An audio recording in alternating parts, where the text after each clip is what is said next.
Bersama saya bekas penyerang kebangsaan dan pemenang Anugerah Kasut Emas 2002, Khalid Jamdus. Terima kasih Khalid kerana bersama dengan kami dan terima kasih juga kerana sudi datang ke sini dan memberikan sedikit perkembangan terkinilah dengan apa yang berlaku akhir-akhir ini.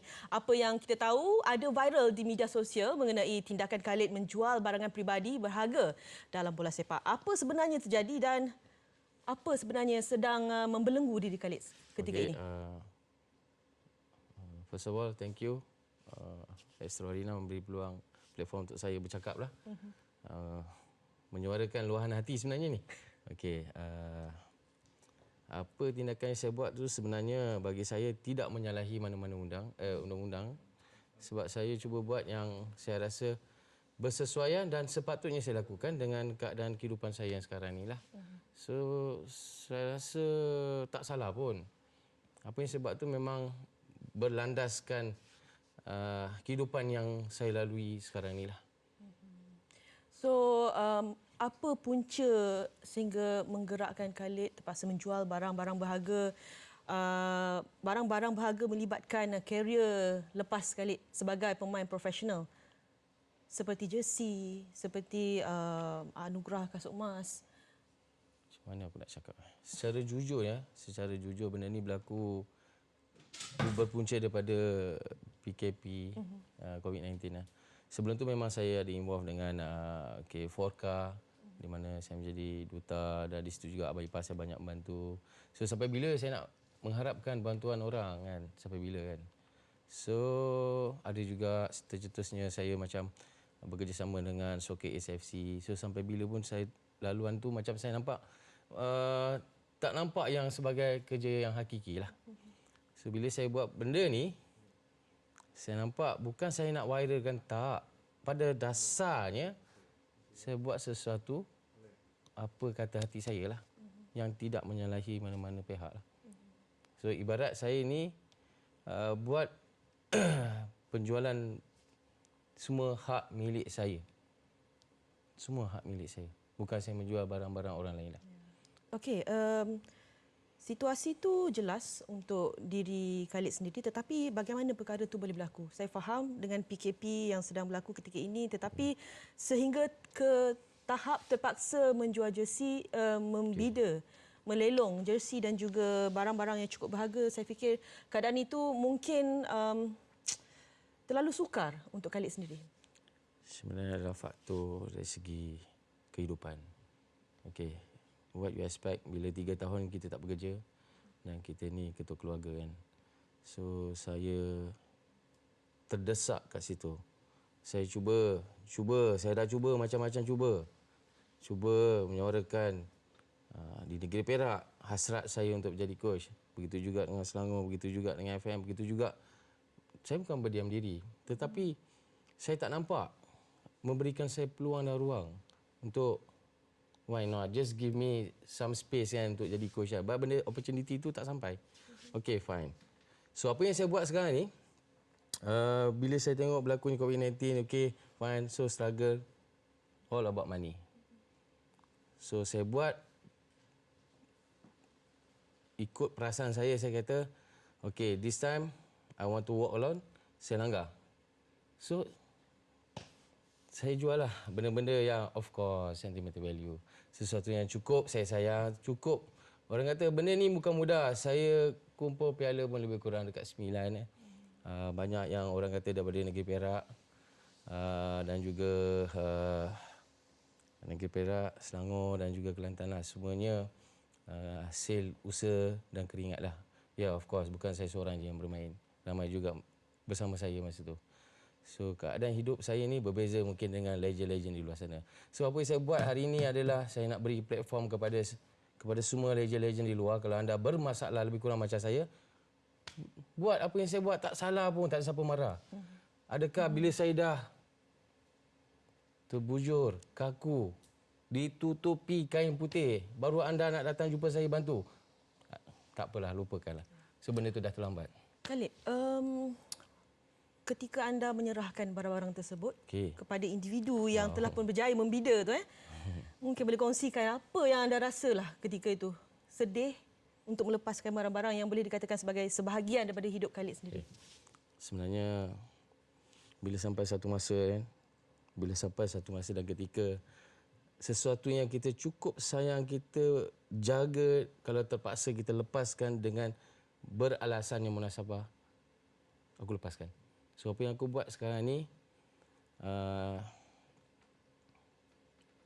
berpaut pada kehidupan aku lah sebenarnya.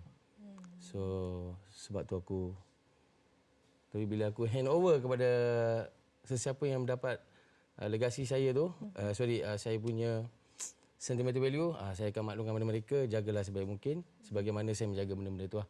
Sebab it's not easy. It's not easy saya nak kumpul semua benda yang cukup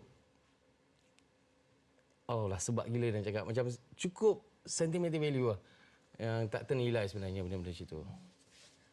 Mungkin ini sedikit menyentuh peribadi, tetapi dari segi penerimaan keluarga Khalid sendiri, Okey.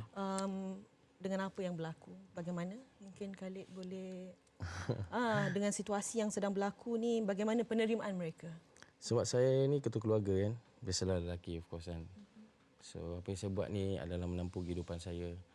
Saya masih mempunyai mak ayah, dan ayah pun tak sihat, mak pun tak sihat. Okey, kat siapa saya nak mengadu benda-benda sini? Of course lah, saya nak sulung. Saya kena ikhtiar, nak cari di mana platform yang boleh dapatkan sos sumber kewangan untuk mak bapak saya, of course anak saya dan juga isteri saya. So tak ada, bila benda-benda itu berlaku, okey, itu yang menjadikan saya bukan semak actually. Memang saya terfikirlah semaknya, tapi I need to move on. So apa benda yang aku buat ni sebenarnya adalah untuk future actually. Yalah, mungkin bukan boleh aku survive 2-3 tahun, no. Untuk tapi kelangsungan hidup lah. Yes. Setakat mana pun aku kena adapt lah. So apa yang aku buat masa tu pun, aku tak maklumkan yang aku perlukan bantuan. Okey, Aku tak harap simpati pun. Khalid, trofi kasut emas katanya telah pun dibida pada nilai 40,000 daripada individu Okey. di Pantai Timur. Mungkin adakah ini benar ataupun mungkin Khalid boleh Pada asalnya sikit. 10,000. So setelah saya berbincangkan kepada orang yang telah memilikinya dan saya maklumkan pada beliau yang keadaan kehidupan saya, so dia kata tak apa, abang ambil, buat apa yang terbaik untuk masa depan abang. So dalam masa yang sama saya dapat PM from somebody Pantai Timur. Dia kata, bang, okey, saya setuju. So saya buat masa ini masih whole lagi. Setelah saya berjumpa dengan Wan Faisal, Timbalan Menteri Belia dan Sukan, saya nak tengok apalah hasrat dia untuk membantu saya. So adakah di situ sesuatu sinar hidup baru untuk saya ataupun tidak? Khalid, satu lagi, bagaimana tindakan dan juga reaksi daripada rakan-rakan sendiri? Mungkin boleh ceritakan sikit. Ya, kita faham ada yang akan bantu, ada yang tidak. Tetapi untuk Khalid sendiri, masalah yang dihadapi oleh Khalid, bagaimana cara mereka berhadapan dengan Khalid sendiri? Sebenarnya sekarang ni kan, semua di luar sana itu tak setuju dengan apa yang saya buat ni. Orang menganggap satu tindakan yang cukup bodoh. Tapi bila anda duduk di tempat saya, anda tak cakap bodoh. Good, Lek, teruskan. Nobody will come to help you bila kau tengah struggle macam ni.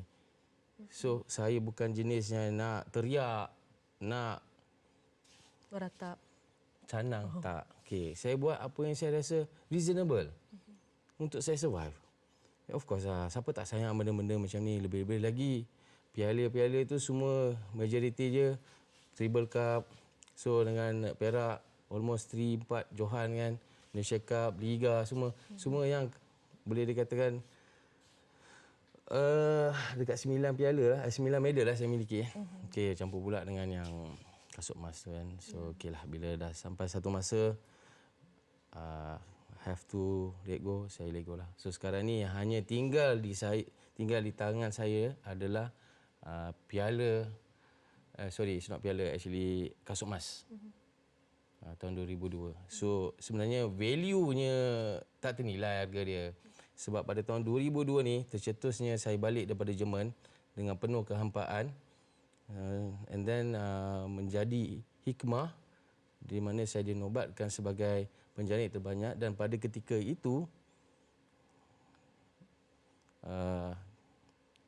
Liga Malaysia dipenuhi dengan pemain-pemain import yang cukup bagus. So dijadikan cerita, saya terkejut saya dinobatkan pada tahun tu. Sedangkan banyak lagi pemain import yang grade A bermain masa tu. Khalid tadi ada Khalid menyebut ada hasrat dan juga cuba untuk mendapatkan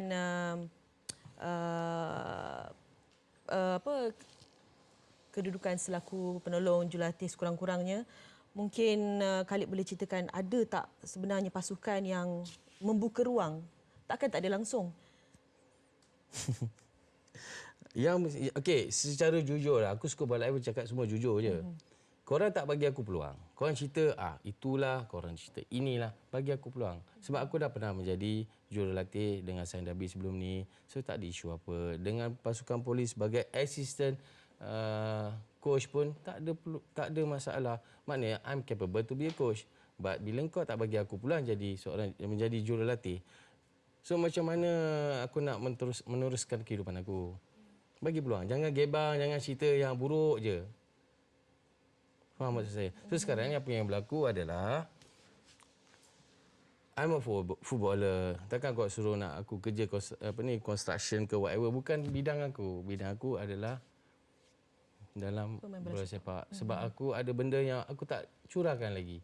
Cuma bila aku involve dengan Soccer Ace ni pun, aku membantu pengasas Soccer Ace Kuzair Abu Bakar. Aku cuba apply apa yang pengalaman yang aku melalui, experience dekat Jerman. So benda-benda tu aku cuba sampai, bagi mesej. Itu je lah aku mampu. So kalau apa yang aku nak sekarang ni adalah to be a coach di pasukan-pasukan yang sedia maklum. Okey, tu pun lah kalau anda rasa nak letak saya umur masih 43, masih muda. Aku bukan berhasrat untuk jadi head coach now. Give me a chance. Okey. Apakah penyelesaian terbesar Khalid? Pernah punya nama besar dalam bola sepak negara? Adakah karier sebagai bola sepak ni, pemain bola sepak ni tidak menjamin masa depan? Apa pendapat Khalid? No, that's wrong. Okey, dia sebenarnya bukan penyesalan. Dia sebenarnya bagaimana anda merancang kehidupan. So saya dah merancang macam-macam, tapi semuanya rezeki itu tak sampai. Saya pernah buat bisnes, buat kedai makan, pernah juga buat bisnes transport, tapi semua itu sampai satu masa tu saya flop. Disebabkan berlaku PhD. Kehidupan saya penuh dengan PhD. Bukan PPT. So itu menyebabkan saya macam tapi saya bangkit lagi, saya teruskan usaha. So hari ni sejujurnya setelah saya baca satu artikel di mana Coach Satya maklumkan, kalau anda tak beri peluang pada saya, mungkin di masa akan datang saya dah putus asa, dah takkan involve lagi dengan bola sepak lah. So di situ akan kehilangan satu mutiara di mana saya bukanlah bagus mana. Tapi kalau anda tak beri saya peluang, macam mana saya nak mencurahkan bakti ilmu apa saja yang saya ada ketika saya bersama dengan Perak, Kelantan, Selangor dan juga ilmu yang saya belajar masa di Jerman. So I need benda-benda macam tu lah. Tapi saya tak mengharapkan benda tu lah. So sekarang ni cerita dia kenapa korang marah aku jual barang aku. Aku tak minta pun satu sen pada korang. Aku buat benda yang betul. Bila aku melalui benda-benda sini, so what's the problem? So aku sarankan kepada semua legend-legend di sana, kalau anda perlu buat macam saya, teruskan. Tak salah di sisi undang-undang. Khalid, sebenarnya tindakan Khalid memberikan dua reaksi yang berbeza. Ada yang menganggap teruskan jika itu aja pilihan yang ada. Ya, betul. Ataupun ada juga yang menganggap mungkin ada cara lain yang perlu diambil oleh Khalid sendiri. So dua reaksi yang berbeza. Mungkin Khalid ada sesuatu yang boleh Khalid sampaikan, especially kepada peminat Khalid yang mungkin nampaknya terkejut dengan situasi sekarang ni. Okay, I'm speechless about that question. Sebenarnya aku pun tak tahu nak cakap macam mana. Yalah, selama ni pun banyak juga ramai yang saudara mara lah, especially banyak tampil beri bantuan. Tapi berlaku benda macam ni. Okey. So aku pun macam berbelah bagi. So apa yang aku aku sekarang ni Aku hadap netizen, of course every time marah. Okey, fine. So bila dapat option macam Wan Faisal, YB Wan Faisal panggil, okey, saya tengok apa option dia. Yang kedua pula, baru-baru ni adalah somebody daripada Perak nak jumpa, nak menghalkan kasut emas. Okey, fine, saya masih waiting. Nak tengok apa harapan, apa sinar sebenarnya. So, jika ada sinar, maksud jika ada sesuatu yang boleh meletakkan di satu platform, di satu landasan yang okey, you can survive, of course. Aku takkan lego benda tu. Kalau aku terpaksa, mungkin besok aku terpaksa lego juga benda tu. Tapi last hope selepas berjumpa dengan Wan Faisal lah. So aku tengoklah apa sebenarnya sinar